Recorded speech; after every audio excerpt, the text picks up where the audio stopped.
Just a friendly reminder that the opinions expressed on this show are not worth a Canadian penny, so disregard anything you hear that might get anyone in trouble. And despite some of the great ideas you may hear, don't try them at home. Go to a friend's house instead. It's time to get a gun. That's what I've been thinking. Well, I could afford one. And if I did just a little less drinking, time to put something between me and the sun. When the talking is over, it's time to get a gun. This is Slamfire Radio, episode 636, recording on December 17th, 2025. I'm one of your hosts, Adriel. I'm another host, Kyle. And out of town, Tony. Out of town, Tony. Dustin might join us a little bit later. And Dave, I think he was busy today.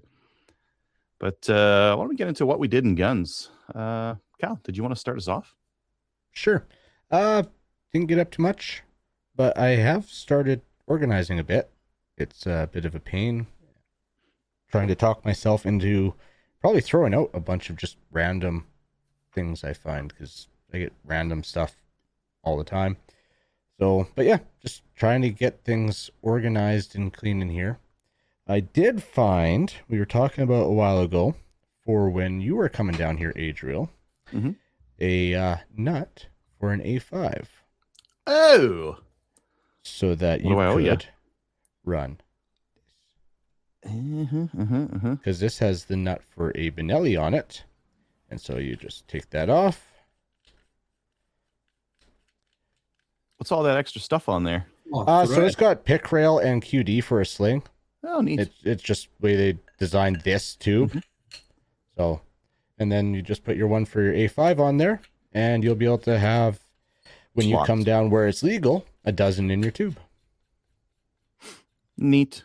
So I'll bring should I bring my my extended tube, or should I just bring like a shorty and just stick that one on there? I should probably bring the extended one just in case. Just in case, yeah. I mean, because I don't have a Nordic nut for an A5, but I do have the Briley nut. So. Oh, yeah. I was about to say, I saw it was a Nordic. Okay, cool. Yeah, no, this is Briley. They're a carbon fiber tube. Very fancy. Right, so now I got to buy one of those. Now I got to buy one of those. One of the Brileys. No, it's right here. Oh, well, you'll let me know how much that costs then. It's right here. I have two other ones for my other two Benellis. So this is like a third mag tube for you to use when you come down. So, well, thank you. No problem. Other than that, yeah, just organize and figure out what I need, and yeah, hopefully, I'm thinking beginning of January I'll do that live stream, or maybe sooner. We'll see. Which live stream? Building rifles. Oh yeah. So, I think most everything is stream it on? in now. Twitch. Twitch pretty much the only platform that we could.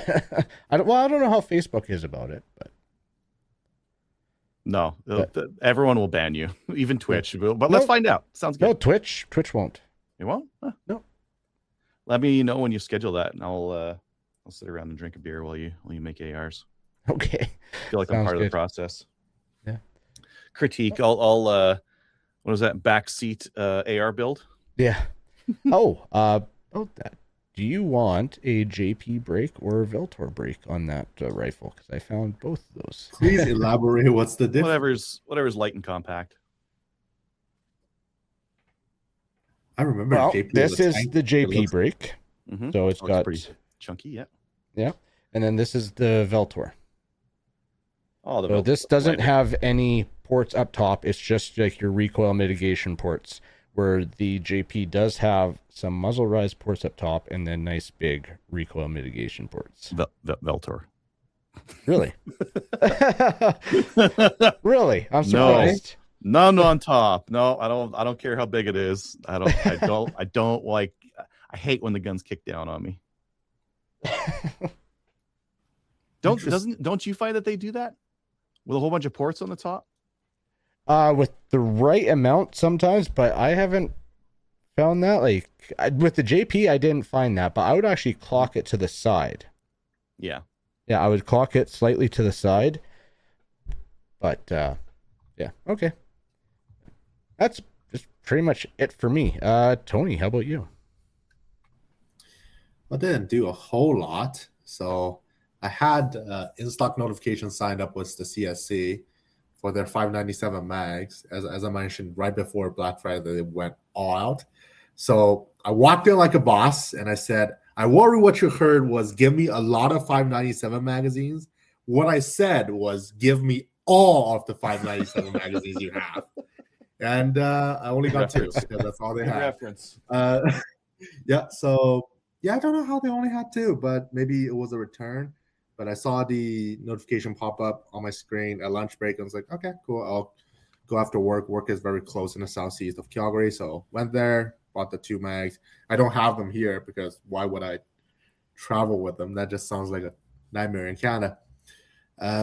They load into the SPI adapter just fine. I did have to like oil the SPI adapter a little bit. I'll show it next time when I have it in hand. But the design is the button pushes down and then it's a lever that pivots. And there's a split pin. It's not a cotter pin. What do you call that? A roll pin that holds the pivot part together. But it's kind of like rubbing against the frame itself. So I had to oil a little bit, press it a bit to get a break in. So I haven't shot it yet. I have some ammo lined up to see which one it likes for my 822 on a 25 round mags. It specifically likes the the Norma TAC 22s more than anything else, and that is a standard velocity loading like 1090, so slightly subsonic kind of a loading. Just because it's really waxy, that seems to run pretty good. In the summer times only. In the winter times, I haven't really got the 25 round to run really correctly. So I'm going to expect the stick mags are all going to kind of be like that just because 22 is rimmed and you have an amazing amount of case taper, you can say, but your magazines are all banana magazines for this reason. That's why AK mags are curved the way they are and AR mags are generally not as curved. Or if you see something like 308, like AR-10 mags, they're curved differently too. So that all have things to do with the case geometry. It's just the whole column of 20 rounds of 22. That's a lot of resistance. Big rim, right? The big rim on there makes for a pretty big curve on it. Well, it's not big. Well, it is big rim for how big the case is. The percentage wise, it's quite significant. So, and you have to like feed it in a line. So it doesn't like it. Second thing, I'm reloading some more 450 range type of rounds. And that leads to a question of, does straight wall cases grow? Because most handgun reloaders don't trim brass because generally it is not necessary. But I have heard people trim 44 mag brass. So far, because those are range loads, again, tight group loads, so very, very light. The length I measured this time after first firing, I need to grab a fresh one to see what was it out of the factory. Maybe it's the same length, is 1.695 in inches. And the 1.7 is the case length max, and the 1.69 is the trim too. So I'm right in the middle. So I'm not going to trim it this time. So I'm going to try to observe it in the long term and see if it actually grows. I did, out of caution, when I bought the set of dies, I did buy the cheap Lee set of trimming kit, just in case it was a problem. It was like $5 US, like $8 Canadian. So if I don't use them, I don't use them. But just in case they're actually too long. And two different news stories coming out of my buddy in Thunder Bay. One of his friends actually bought the Tech Import revolver rifle. It's a short barrel one. They're shooting 45 ACP out of it. And it does sometimes have light strike. So for potential buyers out there, be aware of that. And I posted this on Discord. Remember the loophole rings, and I was complaining that they're requiring a lot of torque. He got his 308, mounted the scope on it, and his scope is now slipping back forward, which is backwards. So yeah, the finger tight German spec of good and tight wasn't good enough. So just be aware of that. That may be a concern if you're using loophole rings with Vortex scopes, because Vortex tells you not to over torque it. So your mileage may vary. And obviously, I'm not in Calgary right now. I may or may not be stranded if there's a snowstorm coming tomorrow. So we'll see. Hopefully, I'll be back home soon enough. What about you, Joe? Let's see. More PAL courses. Did a whole bunch of those. Did a little range visit with a whole bunch of guns. Let's see. I took my new Glock slide out, and it didn't run very well. It needs to be worn in. And the slide Glock is perfection. How is it not perfect? Well, it's not Glock. It's I was going to ask K&M. who made the slide. K&M, I think, Huh. and barrel. And I got a lot of like fail to feed, like it would be sticking out like that. It wouldn't quite be going into battery. So I don't know. Yeah, I'm just gonna use it and abuse it some more. Do you like it though? Did you do draws on it? No, I couldn't get like more than 1 or 2 shots off without getting a jam. I got a horrible jam, and I had to like strike the muzzle off of some wood to get it to open. And the slide finish is also not quite as good as Glock. You see that line on the edge there? Yeah. Maybe Cerakote or something like that, or just paint. But it's no Tennifer. Anyways, yeah, that didn't go well. The Savage 11 Scout, awesome. That little bolty with the muzzle brake on it and the big mag on it. Yeah, ran great. Super fun. Lightweight. What's that? How loud was it? Loud. It's got that brake on there. Yeah. It was the loudest gun of the day. It ran the Nork Surplus, that Surplus 308 stuff I had. I tried some Hertenberger in it. That it ran. And commercial, it ran all that as well. So, ran well. I also ran the Traditions G4 muzzle loader, and that was good fun. I ran it with the Campro bullets that Tony picked up. Which I don't even know what they are. Yeah, Sabo, 240 grain Sabo bullets. Yeah, they ran great.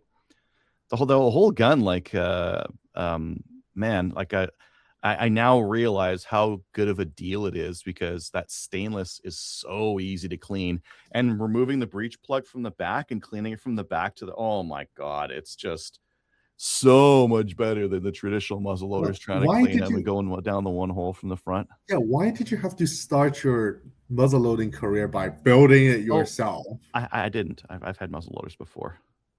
Oh, you just never had a modern muzzle loader? No, I have, just a really long time ago, and I didn't didn't appreciate the finer things like stainless and breech plugs. They're easy to come out. My old one, I think the breech plug on it was a pain in the ass to take out. This one, I mean, you still need like a little weird doohickey wrench to get it out of there. But yeah, but it was easy to use, easy to clean, nice to shoot. The 209 primers, you basically just flick them out with your finger. Super easy. I like it. Tony, you should get your own. Next up, your Savage Impulse. So I ran some factory ammo through it, some Sacco and some Federal, and it ate it all. No fails to fire on any of that stuff. Hertenberger Surplus, only got half of those.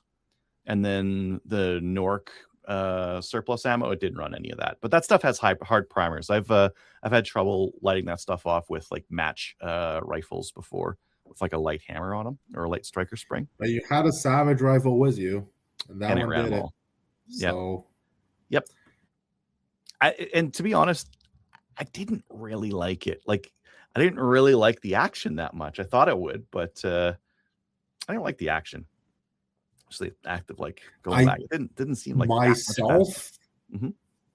I contributed a lot to the handle pivoting back and forth. I think that's just not as natural. Yeah. And you really got to like slam it forward hard, which is, I don't know. That's one of the things I don't like about the SBI is the fact that you got to like really slam it forward hard. And you got to do the same thing with this one. Well, harder with the SBI, but this one you still got to, hit it pretty hard as well. Accurate though. Like I was out 200, I was shooting the small, the 6-inch plate out there and hitting it every time. So it's bang on.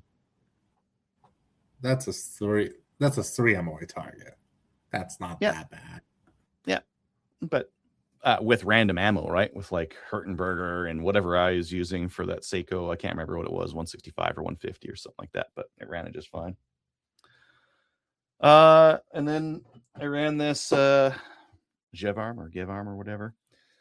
Straight pull. No, not straight pull. Semi-automatic. Open bolt. Lots of fun. Had a couple of jams. One of the mags, when it was like all the way full, didn't really want to feed all that great. Just the first couple of shots. After that, everything ran great. It's got a very long trigger pull on it because there's the trigger reset and the trigger pull itself. It's like when you fire, and then it resets, and then now it's reset, and now you can pull again. So there's quite a bit of trigger movement in there. But it was a lot of fun. That Nork Mini Mauser, the CZ Mag fixed it. I don't know. I think someone on the Discord mentioned that. They're like, oh, you should try a CZ Mag in there. And I said, well, okay. So I bought one. And that's all it is. It just needs a not Nork Mag. That's all you need to do. So I put a CZ Mag in there. And then I found out, okay, so I paid like, I don't know, $75 for a 5-round CZ Mag. I found out they sell the 512s, like the plastic mags, for like $40, and they hold like 25 rounds. So I don't know if I'm going to get one of those because it would look a little bit goofy coming out of like something that looks like a Mauser, but whatever. I guess the gun runs. I guess that's better, so I can finally do my review on it. That Lever 22, kind of plasticky, but it ran 100%.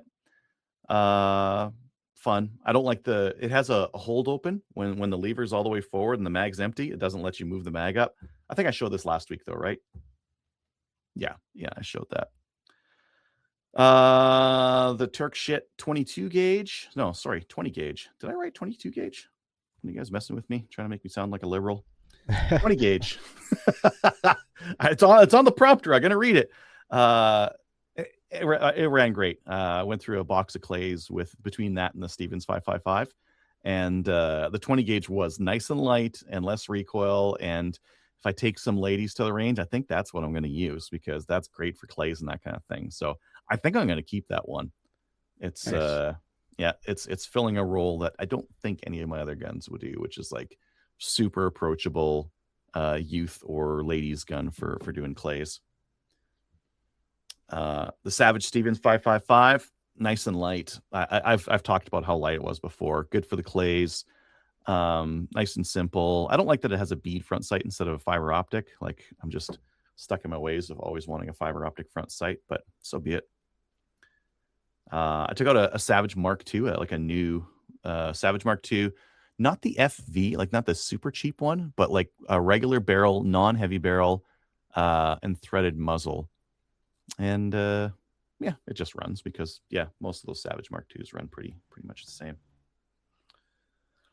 I went and took a look at Patreon, so I was going through some videos. I did a whole bunch more video footage, whole bunch of photos, uploaded those, and then I was like, wait a minute, I got some competition footage here. So I dumped a bunch of my competition videos on Patreon. For those of you who are signed up to our Patreon, go ahead and take a look at those. I also got a new PAL shotgun because buddy of mine wanted one of my shotguns that I use for my PAL course. I'm like, okay, you can have it, and I'll buy this one instead.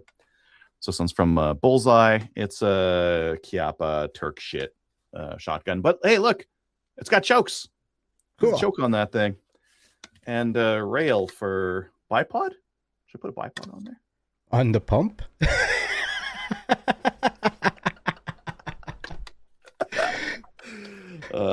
No, maybe not. Or a vert. I mean, I would love to FD? see a tripod on that or a bipod on that. Yeah.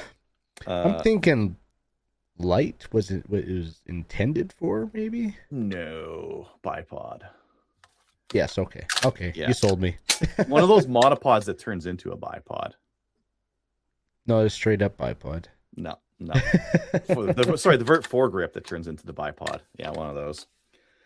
The action is pretty stiff.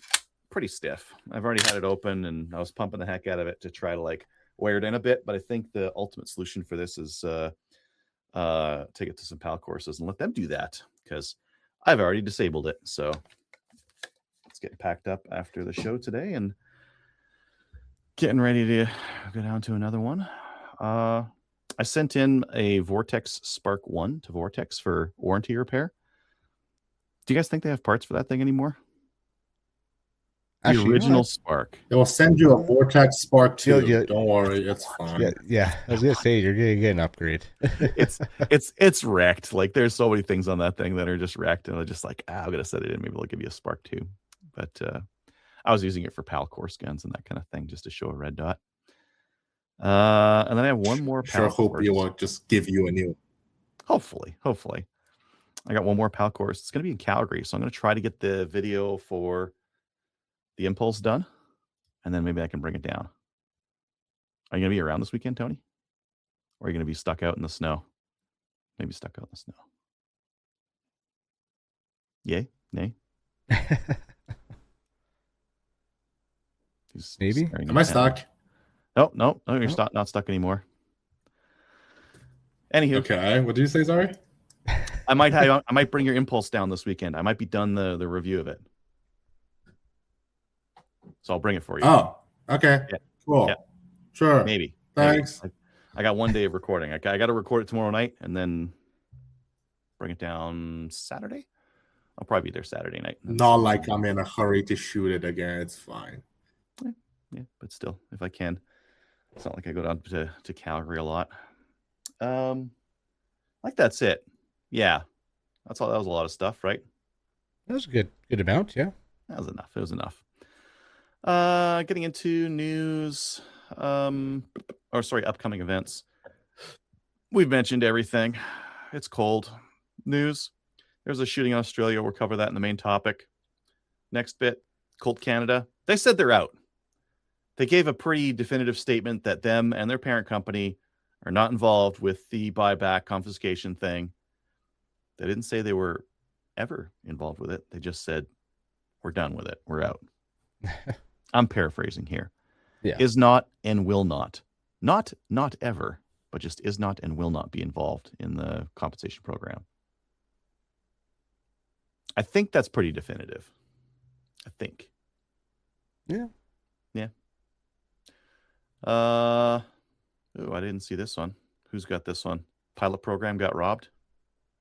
Oh, I didn't put it in there, but basically he participated in the program and got way less than what they said. So he didn't get the pricing that they gave him. Yeah, he got $550 for each gun, and it's like he have guns that's up to $2,000 some dollars. So, and it was this was like a firearms enthusiast who was like acting as a guinea pig, right? He was just taking advantage. Like he said, I know I'm going to get a lot of hate, but there's an opportunity to get rid of them. I'm going to try and get something out of it. And yeah. Yeah. The price they show you on the list is nowhere what you get. They also say lower receivers, which is what I had. One was listed around $1,200 to $1,400, and the other was $800, give or take. In the end, $550 is what I got for each of them. There is no appeals process, and currently the buyback website's down, so you can't even log in to see the paperwork or anything. It took 4 calls in almost a month to finally have someone call me back to explain the amounts. The person said it was because the lower wasn't complete. Yes, they were. Yeah.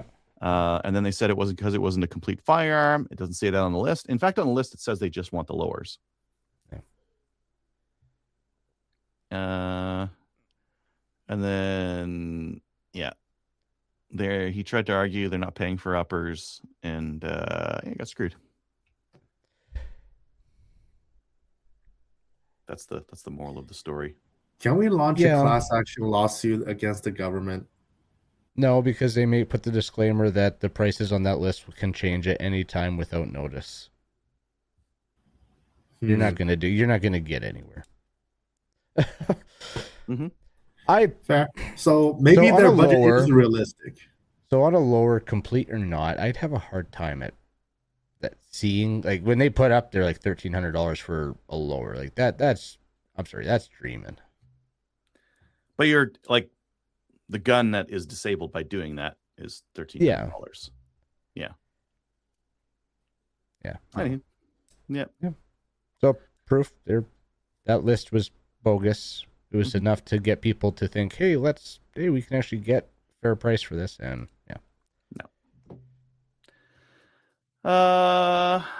Real Avid is on sale at Bass Pro. Anything good on there? Torque wrench. Torque. I saw an interesting torque wrench that's not too expensive, so I thought I'll put it in here. Oh, that's not bad. Yeah, I like it. Hey, Dustin. Hey, I see it.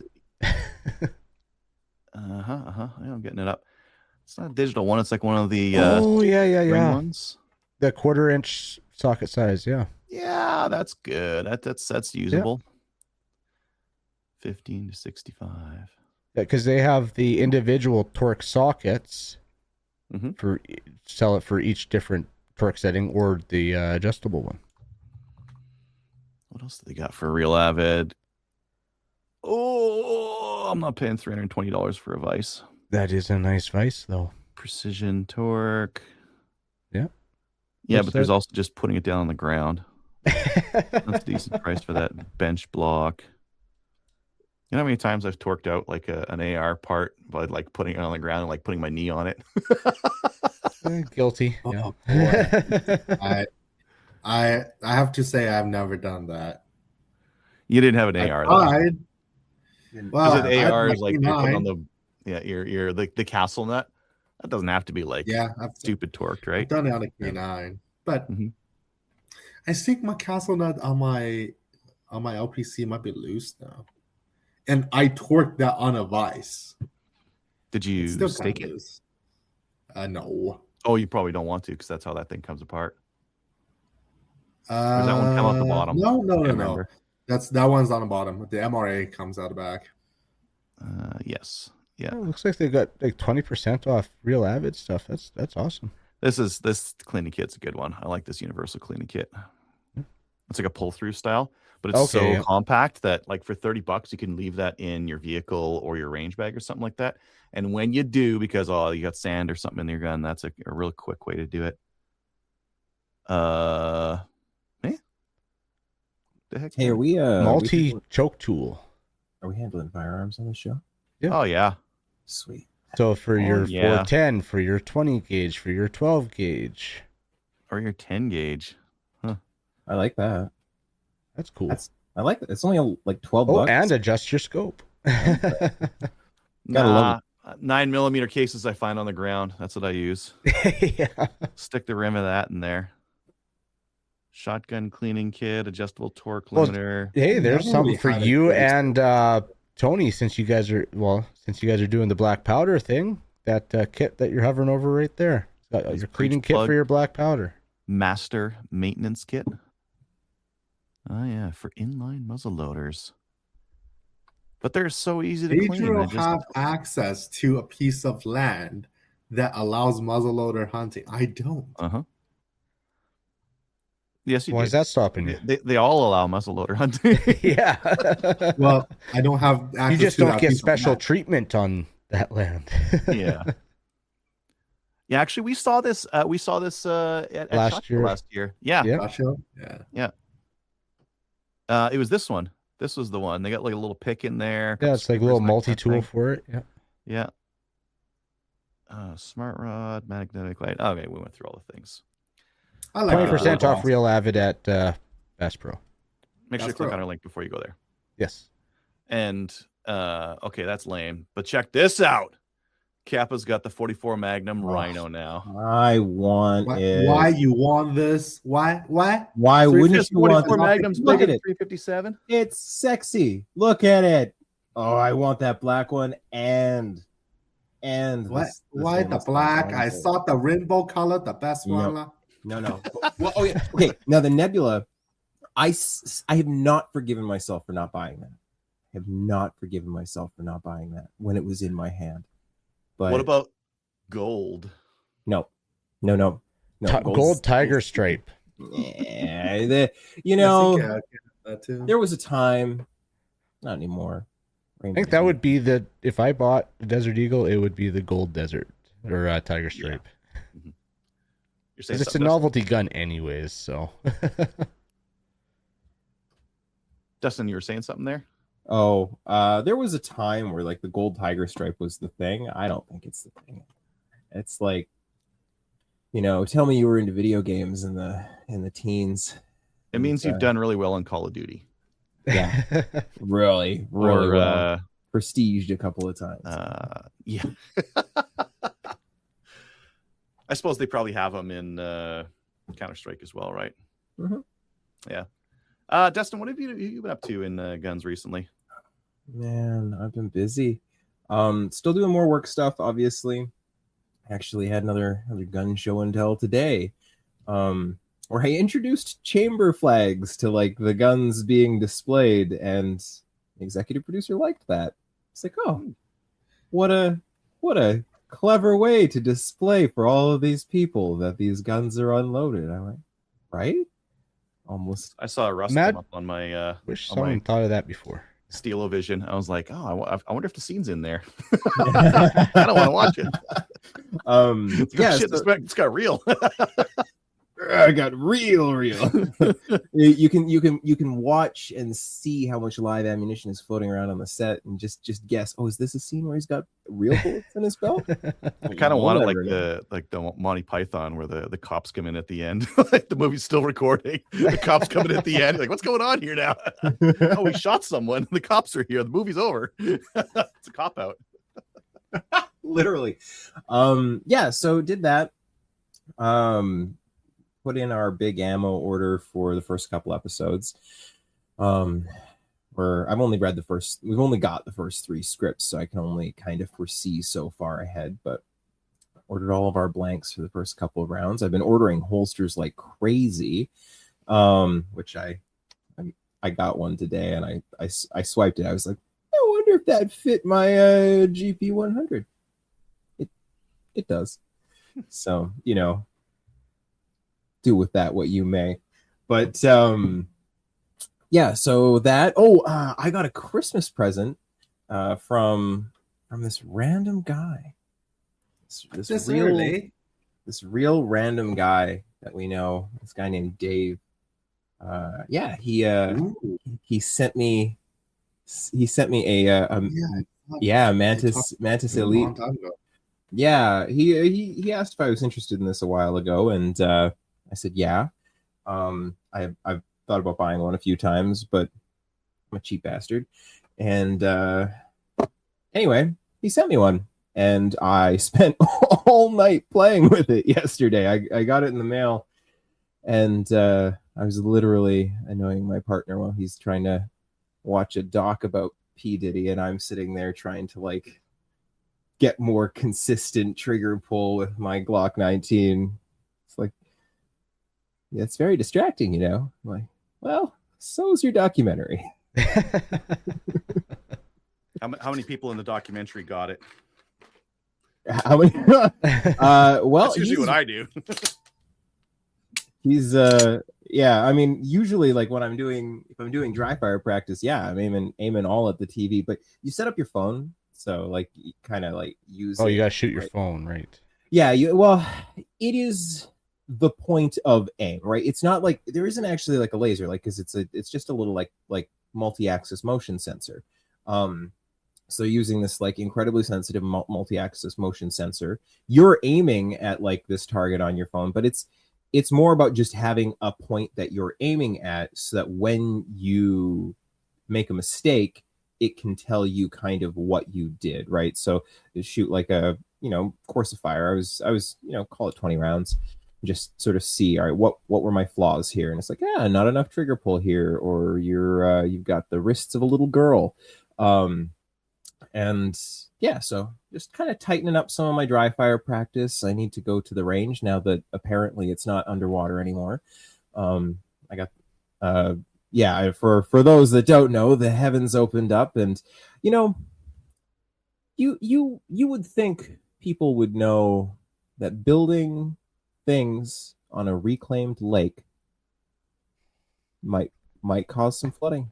There may be some flooding when there's heavy rains, but no, it's all climate change is the reason. It's all the climate. It has nothing to do with the fact that you're shooting too much guns. We need to charge a carbon tax on that. Traditionally, it's about to be methane tax too now, Tony. But I won't get political on this show. We don't do that. But yeah, so obviously we had the big, huge rain event, which I actually feel worse for Washington. Washington got it so much worse than we did up here. It didn't flood anywhere near as bad as, I think it was like 21 when we had the last big flood, like 20 or 21, something like that. A lot of the photos that I was seeing circling around on social media were from that flood. They were not from this last flood. Like this one, some farmland got flooded, a few people got evacuated. It was nowhere near the event that the last one was, right? So the roads are open. I got a notification that my range is open, so I can go shoot there again. And I'm contemplating going and doing that on the weekend. So Friday's my last day for the year on this show, and then I got a couple weeks off, so I'm gonna probably go turn some money into some noise and just see how good this Mantis X10 Elite dials in. I'm hoping that I'm just going to be just firing little lasers at the targets. We'll see. Honestly, not much beyond that. It's been a pretty busy couple of work weeks, honestly. And more. I got to in my saga of fighting with the CFO over getting a space certified, had another conversation with him. He was supposed to call me on Monday. He called me on Tuesday, which is fine. Pretty good for government. Yeah, it was after not calling me for 2 weeks. So the backstory for those that didn't hear or care, trying to get a space certified for storage of firearms. And we're allowed to store firearms on prop trucks. They will come and certify a prop truck. It has to meet certain specifications, and there's a whole bunch of there's a laundry list of things of rules that we have to follow anytime that you're storing firearms on one of these prop trucks. But they are, at the end of the day, 5-ton trucks that are mobile and can go anywhere. And the space I'm trying to get certified is at a studio. Subterranean space. It's out of the way. It's locked up. It checks all of their safe storage boxes times call it times 3. It's pretty great. And then it's got this added benefit of it's not a truck. It doesn't have wheels. And so, when I went to try and get this certified as like a temporary safe storage space, because we're gonna be shooting at the studio a lot, this should be a slam dunk. Here's all the things. And he was initially it was just like a no, we're not doing that. And then it was well, we'd consider it, but then you have to change your business to be operating out of this studio. And I'm like, well, that seems unnecessary, and not required. And so I did some digging, and I went through the entire Firearms Act and my entire business license. I could find no requirement of any sort. So then I put my HR hat on, and I wrote an email that I'm proud of, and quite proud of. And within that email, I was very polite, but I laid out my case for, my intentions for, the highest level of safety, and setting a gold standard for safe use of firearms and replicas on set, all of these intentions and goals. And I'm looking for the CFO's help to make that happen. And that all this location should check all of their boxes and then some, and why I think it is a more ideal location than a prop truck to accomplish these goals, how I'm a contractor. And as such, I shouldn't have to change my business address to the place that I'm working any more than a general contractor building a house would. Anyway, my CFO contact, when he got my very, very long email, he sent me a very short reply. I will reach out to you again in a day or two to talk about this. And I'm like, yeah, you will. And then 2 weeks later, like went 2 weeks, didn't hear from him. So I had to shoot him a message and be like, can we talk about this? Getting close to the end of the year. And then, yeah, so he called me. And even then, was trying for a no. Like I could feel the no coming, and I got in front of the no. I was like, hey, I feel like this should be doable. You guys have done this sort of thing before. Temporary safe storage locations have been approved in other circumstances. I have been through the entire Firearms Act. I see no reason why this shouldn't be a slam dunk, an absolute yes. I see no requirements on my business license, none of the added stipulations or anything that would detract from this. So if it's going to be a no, I will need you to send me an official no response to reply to my email, so that I can escalate my my actions, with the CFO office. Well, that turned into a longer conversation where he all of a sudden is like, well, I mean, let's talk about what, and then we get into a lot of the details on exactly. And now I know all of the trip ups, all the things he's looking to get me to say so that he can say no. I say none of them. And by the end of the conversation, and it was really funny because my boss, our office doesn't have a roof, so he could hear me in my office talking to the CFO, and he's stressing because he knows we're operating off of my business license. We do need a yes for this room to exist. At the end of the conversation, he's like, I was worried. He's like, it didn't sound. He's like, no, you didn't hear him at the end. The very end, after I'm like, so I need you, because he's like, well, yeah, well, with the prop trucks, there's these regulations, and I'm like, yeah, I understand. We're checking all those boxes and then some. Can you point to me a regulation for the prop truck that wouldn't work for this room that is not mobile, that you can come inspect me? Come every week. Come on, I welcome it. All my paperwork's going to be above board. This is going to be the most tightly run ship that you ever see. And by the end of it, he's like, okay, well, look, I'm going to get in touch with you again in a day or two. And we'll see if there's a way to get to a yes. So I haven't gotten that yes yet, but I didn't get a no, and he really, really wanted to say no. So, yeah, that's just ridiculous, dude. The CFO is supposed to be there as an entity between gun owners and gun businesses, to be that sort of intermediary between the government, who make the laws, and helping kind of with both the enforcement and compliance. But they are supposed to be an entity that is there to help businesses and to help gun owners remain compliant, while checking all the boxes that the government demands. I have checked all of the boxes, and I broke those down in my email quite extensively. It was his intention, because the BC CFO has been mandated by the federal government, right? The BC CFO is appointed by the federal government, just like the Ontario one is. And so they're quite hostile to us. They're, at the very least, they are not Alberta or Saskatchewan CFOs. Let's just put it that way. It is very clear that there is a mandate to make it as difficult as possible, say no anywhere that you can. And a courtesy of Ian, honestly, I have learned a lot about how to cover my butt and how to get to, if not get to a yes, get an official no with a why, so that I can challenge it later.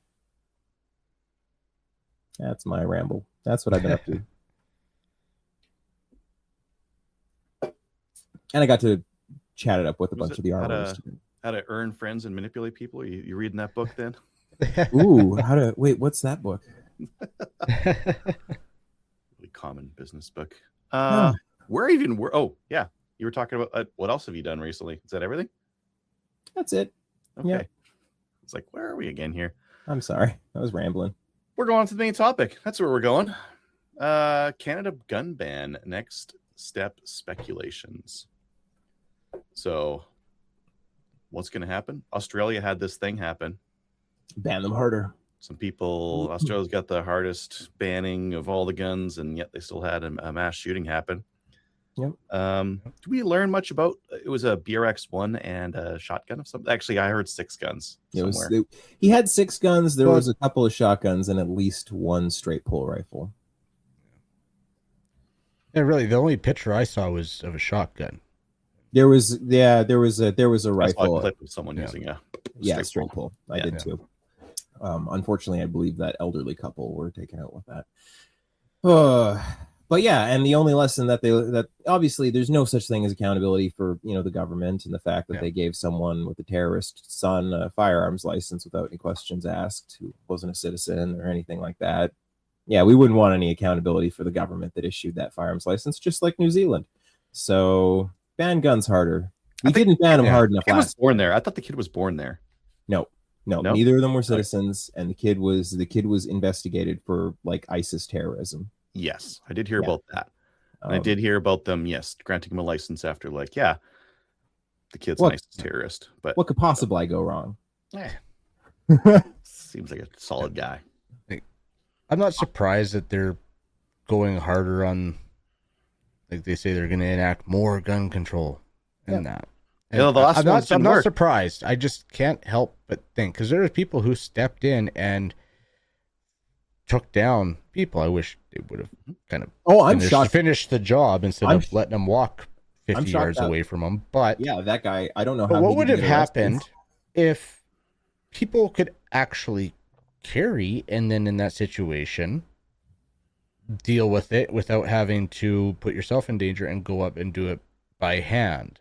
Well, I mean, Kyle, we saw what happens when armed people get to that scene. They cower in fear because they weren't armed enough. No, I meant, or they get shot by the cops. The general public who wanted to. Obviously, I was making a dig at the armed police that were there, cowering in fear because they didn't have big enough guns. Yeah, they didn't. They didn't. Wanted with handguns. They didn't. I agree. I'm not disagreeing. I'm just saying, in that circumstance, I would venture a guess that someone like Kyle, even if he was armed with, a little concealed carry, to call it let's call it a 10 round mag SIG P365 in his garter. I say. Yeah. Oh, look. just guessing, just taking a stab in the dark with a red dot. I would bet that in that situation, Kyle would probably weigh the pros and cons and say, I'm going to take my chance and at least try and put an end to this. I believe a cop did get him from about 40 meters with a handgun. A cop took a long bomb on one of the guys and got him. After cowering in fear for 10 minutes. I bet you the other ones were. And I bet you cop came out and was like, I can do this. Get him away. Yeah. Get him away.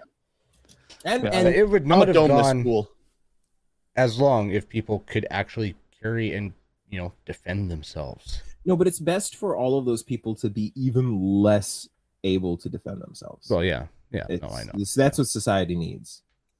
Well, I was discussing with some people on the Reddit, as you do, and they're like, eventually, you'd have to have people armed at church. And it's like, you'd be surprised to know that in the U.S. they do exactly that. And to great benefit. In fact, it's interesting how targeted church attacks get thwarted pretty quick when there's armed security at those churches. You think a guy with a shotgun and another guy with a straight bull can get 15 people if they roll into Kyle's church? You get 3, maybe. Like that one, I'm sure you guys have seen that one, but I can't remember if it was Texas or Tennessee. There was that one church shooting that ended in 2 seconds. He got one guy and he got domed from across the room. Yeah. And 10 people pulling out their guns. You made a mistake. It's true. I don't think that it would have been anywhere near as bad. But the reality is there's such intellectual dishonesty with it because the guns are not the problem. in Vancouver this summer, we learned, like everywhere else, that you do not need a firearm to create mass chaos and carnage. Just a U-Haul. Yeah. Or a Lexus. It was a Lexus, man. It was a Lexus SUV. Well, those are pretty heavy and very durable, very well made. Yeah. But there's no conversation about banning electric anything bigger than a Fiat 500 for the sake of public safety, right? Like that's not a conversation we're having. And I don't know. It's an intellectually dishonest one. Is Pauly and the other one gonna say, oh yeah, the Australian gun ban regime that we've been like just wet for the last 3 decades? Well, now we're excited for what they go for next, because that's what we really want. No magazines, none. You don't need magazines. Why do you need magazines? If you need more than one shot to take down a deer, you're not a good shot. And they won't be happy until it's single shot break action shotguns. No, they won't be happy even then. Oh, no. They won't be happy even then because they don't believe you should be. Yeah. It'll be single shot smoothbore break action shotguns. And you'll probably need an extra special license for that sniper rifle, that single shot bolt action sniper rifle of yours. And if you want anything more than a 22, it's going to be like that. That's the design. You don't get any of that. Just bows and arrows. No, they don't like bows and arrows. Recurve only, not one of those scary compound ones. I was just going to say, do you not remember all the chaos that guy that shot a bunch of people with that crossbow a couple of years ago? That was a Canadian incident. That's a crossbow. You put a scope on there and everything. It's practically basically got a gun. Yeah. So I think we brought this topic up. Yeah, we brought this topic up because we wanted to speculate on potentially what could happen in Canada. So first, what do we think is going to happen in Australia? I heard pump shotguns, straight pulled rifles. I bet you those are both gone. Pump guns for sure, because those are, in the Australian terminology, rapid fire style firearms. Yes. Aren't they already banning pump? No, basically repeating arms are going to be done. Yeah, pretty much. Anything mag-fed, I truly believe that anything mag-fed in Australia, you're going to be done. Plus, obviously, they're talking about limiting how many guns a person can own. Yep. So, yes, what if the guy had 6? How many do they want to like? Yeah, like he had so many. Yeah, I would argue that having 6 guns is actually a liability in a situation like this, and you probably just want one gun with lots of magazines. Yeah. Why would you carry? You only got the 2 hands. I would go. Okay. Call it a Bowsen 2. Sure. No? Just in sidearm and your long gun. Well, that doesn't. Just. And again, that's that's your standard military loadout. You got your sidearm and your long gun. Boondock Saints, and I don't think it's the stand. I think the Boondock Saints. That's the. Fire, drop. Yeah, throw them away. Grab another. I don't know. Like the idea that they're even contemplating having a conversation about. No, we want to stop people from having more. Like 6 guns is entirely too many. I'm like, okay, well, 22 rifle, like a couple of centerfire rifles in different calibers for different things. Shotgun, like that's 4 right there before you even get into functionality. I just saw one right here. I was just looking up Wikipedia, and I thought I saw there was a limit to how many you could have. There is. I think you need a special license to have more than a certain number already. Yeah, category here. Let me just share my screen so I'm not just talking to myself. It's just wild that 6 spurred the conversation to. Well, maybe we should look at how many they can own. 1,000 rounds. Rimfire rifles, not semi-automatic. Shotguns, not pump action, semi-automatic, or lever action, and air rifles. Yeah, they don't like lever actions. That was the Adler thing. B is centerfire rifles, including bolt action, pump action, and lever action, not semi-automatic, and muzzle loaders made after January 1st. You can't get a muzzle loader in category A? Nope. Wow. Lever action shotguns with a magazine capacity of up to 5 rounds. Oh, wow. Craptastic. I thought that would be in category C for crap, but no, I guess it's in B. Pump action or self-loading shotguns that have 5 or fewer rounds. and semi-automatic rimfire rifles up to 10 rounds. Primary producers. Okay, you need like a special license to Farmer's get even license. this one. Yes, yeah, that's the farm license. I knew that one was a thing. I think with the Or right clay farm tar- license, Okay, Clay so this is, shooters. I'm sorry, this is funny. Or clay target shooters. Should use a break action. They need over under, they right? qualify for the category that lets them have 5 in their gun, but Yeah. for their sport they need 2. ooh, Let's not get them in more trouble. Then. Fair. Category D: self-loading centerfire rifles, pump action or self-loading, and or lever action shotguns. Magazine capacity of more than 5. Semi-automatic more than 10. Government agencies, occupational shooters, and primary producers. Okay, so this one's going to be hard to get. Handguns, target shooting, occupational. You can get it for target shooting. Yep. Target shooting are air, rimfire, and centerfire. And it looks like they got some weird ones. Probationary period, 6 months. Minimum period, fingerprint. 9mm below, magazines of 10. You have to shoot one of those things. Wait, what? Centerfire handgun was a caliber 38 or less, or more than 38. But so you can't have a 10. That's like what? too much. It's too big a number, Tony. Well, Too number high. 4 it covers more than 0.38 but more than 0.45, which is 11. You know what we should do? If this Reach is out to Steve Lee. So they're doing Yeah. some stuff this weekend. The Australian government is. We should reach out to Steve Lee and have him on, That's a great plan. and Yeah. then in the new year, and then ask him. have what him the break this all down. damages. Yeah. Yeah. What do you think they'll do in Canada, if anything, as a response to this? Well, Polly's already trying. I could potentially see straight pulls going. I don't. Um, Well, what kind of straight pulls? Like Military style straight pulls? oh God. the ones could be considered modeled after gap the guns. black scary ones.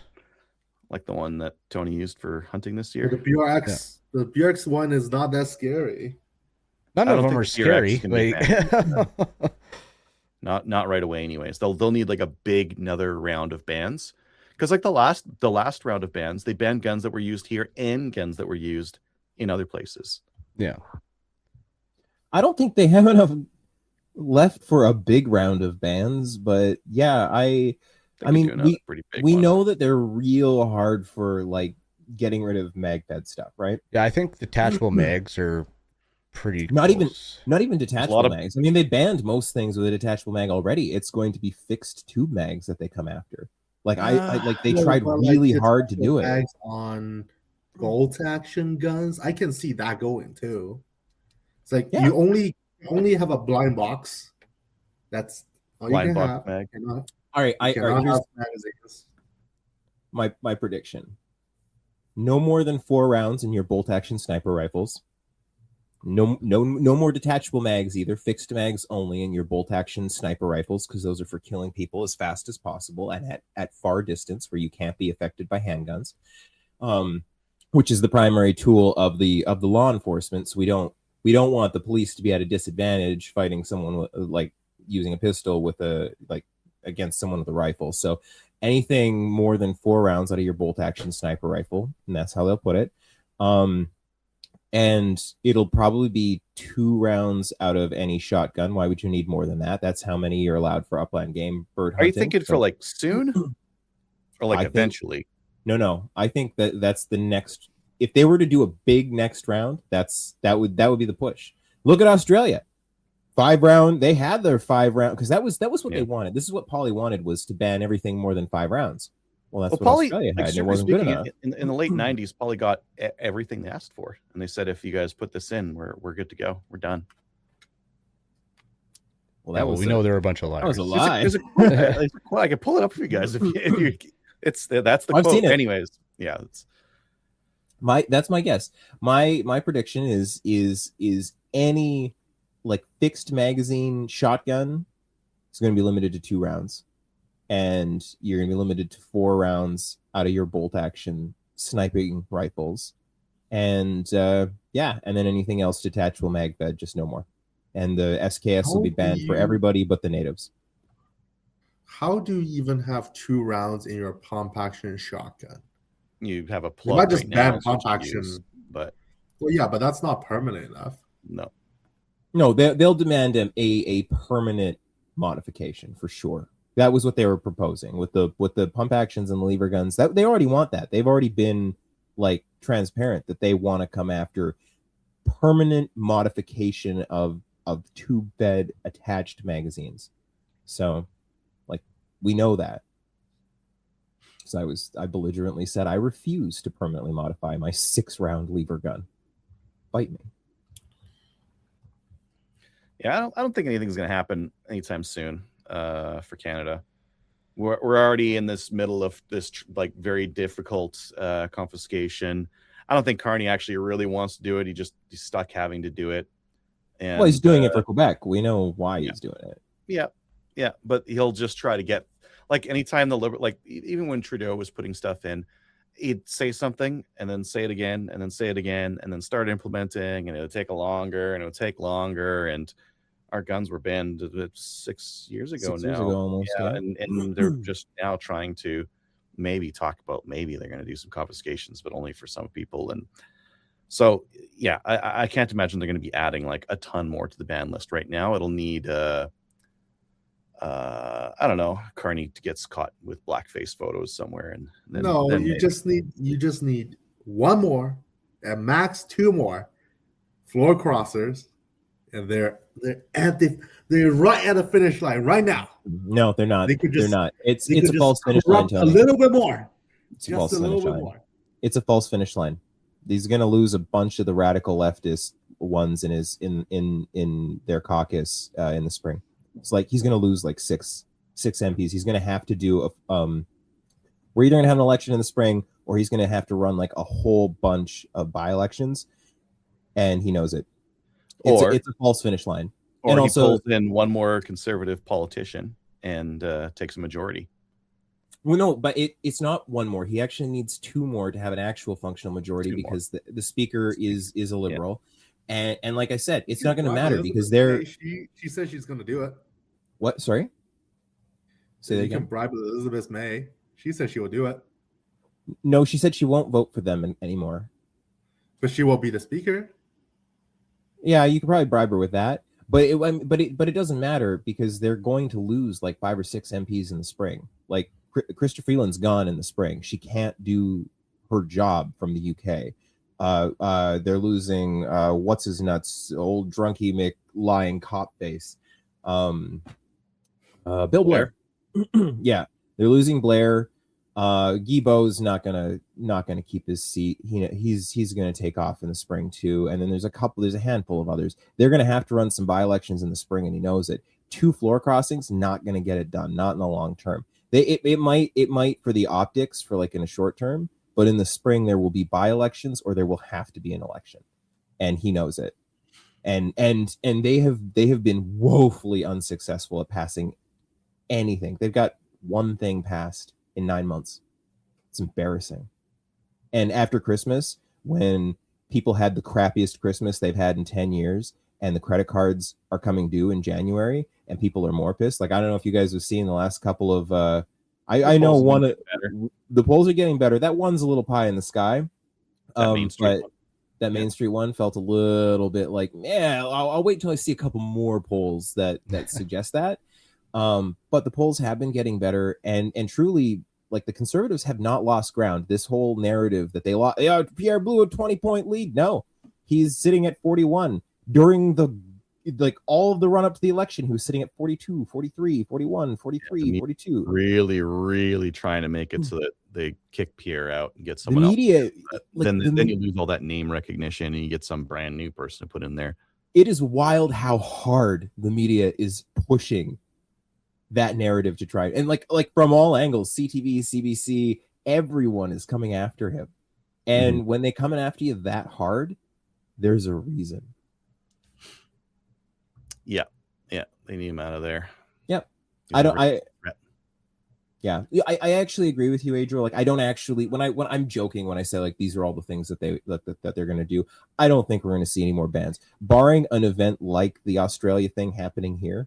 The political will's not there. There's too like this. It's too low on the priority list. They're going to set fire to $750 million at a time where we've got 2.5 million people going to the food bank for Christmas. Good luck. Like, we'll see how that turns out for you. Like, there's people that have lost their houses over this. Yeah. So what are they going to do? You think they're not going to do that? Was it like gun owners got to wear like those penis cages, something like that, little lock on it? Kinky. No.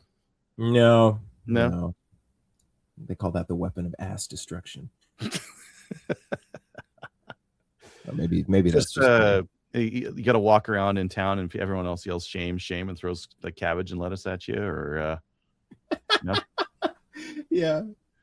Oh God. No. Anybody else think they're going to do anything? I don't feel like they're going to do much. No, I don't think anything's happening right away. I think if they do anything, it won't be for a while. I think that this is not the winning issue that it was a decade ago. I think they got to do anything big. Now they got to get through the current stuff. They've gotten enough of a black eye on this current stuff that, yeah, I think they got to get through this first before they can even think of passing anything else. Yeah. No, I agree. Cool. All right. With that, let's move on. Facebook comments. I think we've seen. It's too cold outside. Everyone in Alberta is like hunkered down or shoveling snow or something like that. Yeah. Discord, Spotify, Patreon. Yeah, we got those things. The sponsor link for Cabela's and Bass Pro, we'll do that one in the new year, and we'll do from July 1st all the way till December 31st. We'll get everything that and more. Anything you guys get in Boxing Day. Ooh, when's the next show we're gonna have? Yeah, I was gonna ask that. I think that is in January, is it not? Probably. Yeah, probably. What's it looking like here? A couple weeks from now. 31st. If you want to do a New Year's stream, we can do that. I'm having a New Year's party at the house. I'm probably not going to be in for New Year's Eve either. Yeah. So that puts us to the 7th, January 7th. January. Are we doing Shot Show special or no? Jan 7. Show? And the week after, everybody and their dog is just 2 weeks after the 7th. We'll be at Shot Show on the 21st. 21st. Yes, you're right. I'm flying out the Friday before I'm going to Saskatchewan, so I'm leaving early. I'm leaving early to show up late. If we can find some decent internet, maybe, but I don't know if we're gonna get good enough internet to. I mean, we can all stream off of our phones. Good, yeah, we could do that. But barf, no way. Well, it doesn't have. Does it have to be a live show? Can we do a pre-record? Sure, we could. Like that, it's a thought. We could do a pre-record and then post. It's like I don't know. I've got like a nearly unlimited internet on my phone, and my phone's allowed to be it in both Canada and the US, so we could do it that way. Sure. Just a thought. I don't know. We'll figure it out then. Yeah. It'll be over beers, and that's how you make the best decisions, I think. Yes. Agreed. Yeah. What do we got? Where am I here? We did have a last-minute email I saw. I put it in. You did? Okay. Yeah. Quick note of thanks to Slamfire co-hosts, past and present, for contributing to the firearms community in Canada. Your weekly shows are a valuable source of information, which has helped guide my journey into lawful firearms use in Canada. Slamfire Radio is fun to watch and listen to as a podcast. I hope you enjoy a break over Christmas and return to Slamfire Radio ready to share more news and your experiences with firearms in 2026. Best wishes, Adrian in Ontario. Thanks, Adrian. Cool. Oh, cool, Adrian. I'm sorry you're stuck in Ontario. Are you in rural Ontario or metropolitan Ontario? Let us know. Reasonable question. Yeah. YouTube comments. Tony, Kyle, who wants to take that? I got him up. Kyle, please. I don't have access. Sorry. How's Eddie doing? He was doing pretty good because he's added a few comments in here. All right, going back. Even Tony put some in here as well. So we have Frank Muntz. We will join the reserve army if we can keep them. Eddie commented, even if Count Carney made a statement to that effect, I wouldn't trust him on any promises, let alone one like that. And Frank agreed, but what else are we going to do? We will buy another conservative election in 2029. Okay. We got a couple from Tony on going back to episode 341. Interesting story on Wyndham / Bushmaster. Looks like Wyndham went out when owner Dyke passed in 2023.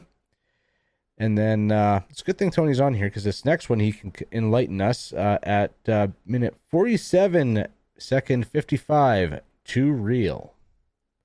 So that was a few episodes ago, Tony. What were you alluding to there?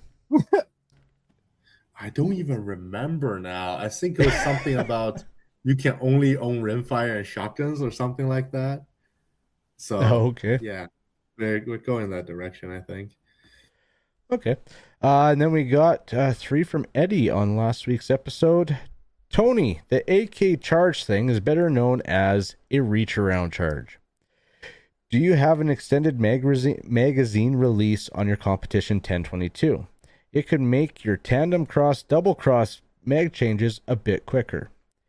If you're going to ask Santa for a 1911, you might as well go all out and ask for a staccato. Agreed. Then we'll just Adriel. ask for Alice. Oh. Yeah. I mean, yeah. Green Bank, I guess. Heirloom precision? I don't know. Adriel, are you going to change the muzzle device on your MRX Bronco to a brake? It would make that 12.5-inch barrel oh so much louder. No, I've done that before. Feels like getting hit in the face. Like, blah, blah. No. Way to go on pumping out those new PAL holders. We need to increase our numbers, and you are leading the charge. Yeah, you really are. Trying to. And final comment from Eddie. Final comment from Eddie is, Dustin, don't ask Santa for a spring election. You need to get right to... I've been sick. I still can't think. You need to get right to what you really want. A majority conservative government. That's my only wish for this year. Amen, Eddie. And then we got a couple more from Tony going even further back to episode 309. Troy 102 for $1,800. I would be into that. And then holy cow. How many old episodes did you go through, Tony? Not that many, because I was specifically looking for the episode where you had your 1911 built. Oh. But I couldn't find it. Separate issue. But I was looking that up, and then I found the episodes on the charity shoot. It was like, oh, I remember that was a thing, so I was listening back to that. So that was what it was. Okay. And our final comment, also from Tony on episode 309. Holy cow, Spencer is the Slamfire Radio super fan. It's December 2025, and that email was from 2019, pre-pandemic. Now I want to know, when did you start listening, and how did you find Slamfire Radio? Oh, Spencer's been listening to her for a really long time. Shout out to Spencer. Yeah. Yeah, that is the YouTube comments. Awesome. Cool. If you're going to buy something from Cabela's or Brownells over the holidays, use our link when you do it, and it won't cost you anything extra, but they'll kick a little bit of some of the coins over to us. If you'd like to support us directly, you can find us on Patreon. We've been adding some match footage videos over there, so that should make it a little bit more interesting. If you'd like to email the show, send us an email at slamfireradio@gmail.com. Shout outs for anyone? Yeah, I will. Yes. Go for it. So we kind of alluded to it. This is going to be the last show for 2025. So I want to shout out all the listeners and viewers, everyone who tunes in every week to listen to us rant, rave, banter, are good or bad. So thanks for hanging with us all year, and looking forward to 2026. You took the words out of my mouth. Thank you for that. Stole your good idea. Yep, I had one of them. I get one a week. So, well, I also will shout out the listeners before you, Dustin. Tony, you want to shout out before me as well? No, I will give your listener special shout out to you, but I will give a special shout out to Spencer for being the super fan, and I'm awaiting your answer. I'll also give a shout out to my colleague and now listener Ernesto, who I chatted with a lot about firearms. I've actually never shot with him because he was a member of CDTSA, not BTSA, but he was looking up 1022 stuff, found the hunting gear guy first, and then I guess he found me somehow.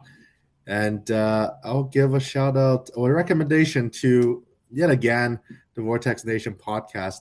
If listener remember, I brought a letter to their headquarters when I was visiting Wisconsin, and they made a video about it. So that's kind of interesting. So go ahead and give that a listen. It's really not gun related, but it's kind of funny. So yeah, it's pretty cool. Last shout goes to Dustin then. I have 3 now because you guys make me wait. Yeah. So I want to first shout out Random Dave, who gave me this super cool present, and I'm obsessed with it, and I'm going to use it a whole bunch more than he ever did, which is awesome. Thank you, Dave. I would like to shout out Eddie. Eddie, I'm going to be off for the next 2 weeks, so if you have a random weird day, Eddie has a weird schedule. If you have a random day that you want to go shooting, I know you're listening, you have my phone number. Let's go shoot guns together. And finally, I want to give a shout out, not just to the listeners, but to everybody that has managed to survive the just onslaught of punch in the face after punch in the face from this stupid government over and over and over and over. I know that it is really, really hard to keep your spirits up, and it is really hard to see any kind of positive thing on the horizon when it's just all bad. But we all need to stay as positive as possible. And I just shout out to everybody that's managed to accomplish that so far, because we're not done yet. And we still got all of our stuff. So, screw and Congress, hey, screw the liberals. how could it get any worse? Don't say things like that out loud. Oh my God. Yeah. Well, all right. Thanks for podcasting with me this year, guys. It's been fun. Yeah. Good year. Likewise. Yeah. Anything else to say? I'm looking forward to hanging out with you guys in person in January. we're only a couple weeks away. I'm excited. Yeah. Yes. Really, I've only About a couple months. Adriel. That's the only one in person that I've met. So I've spent the longest amount of time with Adriel. Tony has come to my door, and I was in your state. So, I've met all of you guys. I've met all you guys in person. Yeah, rub that in. At least once.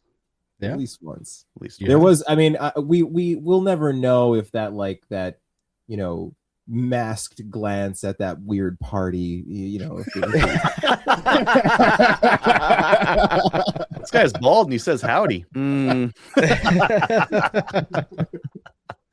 Awesome. All right. Like us on Patreon. No, support us on Patreon. Like us on Facebook. Like us on Patreon too. I don't know. Watch some of our match videos over there.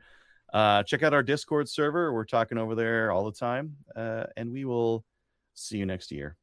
Later, everyone. have a good Christmas. Happy New Year. Enjoy the holidays. Good night, Kelly.